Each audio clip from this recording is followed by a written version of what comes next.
Nikki Haley, the U.S. ambassador to the UN, votes at the Security Council to impose new sanctions on North Korea.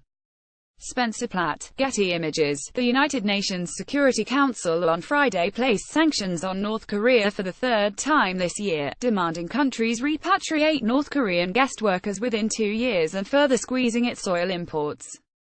The sanctions were adopted by a 15-0 vote, 3 weeks after Pyongyang said it had tested a new intercontinental ballistic missile capable of reaching the U.S. mainland. The United States sponsored the resolution, which was backed by China and Russia, but failed to get the maximum sanctions it had hoped for.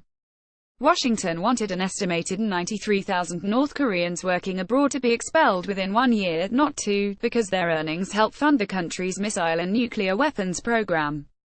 It also sought a total ban on oil imports. Instead, the resolution set caps of 4 million barrels a year on crude oil and 500,000 on refined oil products. That amounts to a roughly 90% cut.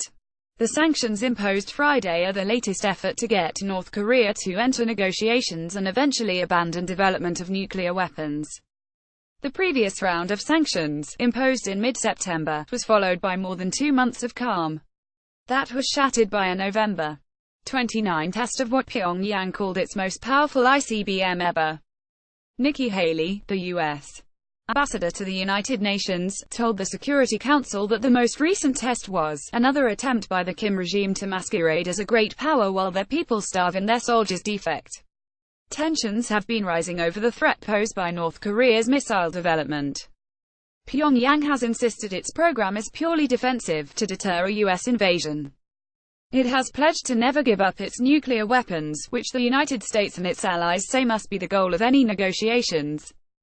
The Trump administration has been pushing ever greater UN sanctions, persuading other countries to enforce them to the hilt and downgrade their diplomatic relations and economic trade. Secretary of State Rex Tillerson initially said the United States would enter negotiations with no preconditions, but he quickly backtracked by acknowledging that Pyongyang shows no willingness to even talk about giving up its nuclear weapons. Tillerson has been particularly critical of Russia and China for providing an economic pipeline to the North Korean government. Russia uses thousands of North Korean laborers, who earn the hard currency Pyongyang desperately needs. And China has exported crude oil to North Korea. But sanctions against the North already are the toughest ever imposed, and U.S. officials have said they are running out of room to maneuver. President Trump has used just about every lever you can use, short of starving the people of North Korea to death, to change their behavior, Homeland Security Advisor Thomas P. Bossert told reporters earlier this week. And so we don't have a lot of room left here to apply pressure to change their behavior. Bossert also said North Korea was behind a ransomware cyber attack known as WannaCry that infected computer systems around the world in May.